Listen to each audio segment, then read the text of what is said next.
যেখানে আমি একটা যৌক্তিক দাবি নিয়ে আসছি। আমি কোনো সংগঠন বা কিছু থেকে যেহেতু আসি নাই,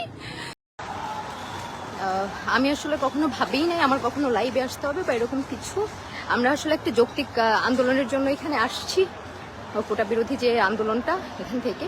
তো শান্তিপূর্ণ একটা আন্দোলনই হচ্ছিল স্বাভাবিকভাবেই, কিন্তু এখানে যখন হচ্ছে আমরা হলপাড়ার দিকে আসি তখন আমরা সামনের দিকে কিছু মেয়ে ছিলাম। তো সামহাউ যে মানে আমরা জাস্ট দৌড়ে পালাইতে পারি না এরকম একটা ব্যাপার হয়েছে।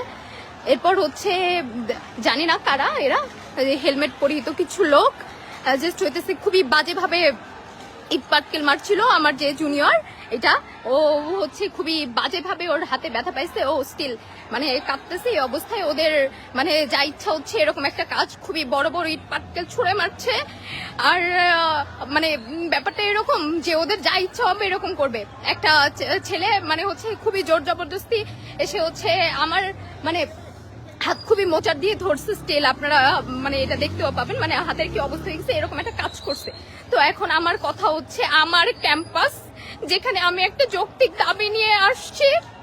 আমি কোনো সংগঠন বা কিছু থেকে যেহেতু আসি নাই, তো মানে এরপর আমি জানি না আমি কি বলবো। আমার এই ব্যাপারটা খুবই খারাপ লাগছে যে মানে হচ্ছে আমার ক্যাম্পাসে আমার এরকম একটা সিচুয়েশনে পড়তে হয়েছে। মানে কেউ এসে বাইরের বা হইতেছে ক্যাম্পাসেরই হোক, যেখানে এসে কেউ একজন এরকম করে আমার হাত মুছে দিয়ে চলে গেছে। তো মানে আমার ক্যাম্পাসে আমি এটা কিছুতেই মানতে পারতেছি না। আমি জানি না এরা কারা ছিল, আমি কোনো সংগঠনের কথা বলতেও চাই না।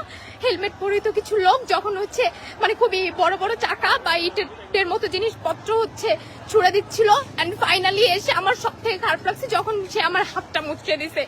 তো এইখান থেকে আমি আমার নিজের জায়গা থেকে সাধারণ একজন শিক্ষার্থী হিসেবে আমি আমার মানে জাস্টিসটা এনশিওর করতে চাই। ওনার মানে আরেকজনের সাহস কিভাবে হয় মানে এইভাবে সে আরেকজনের হাত ধরার।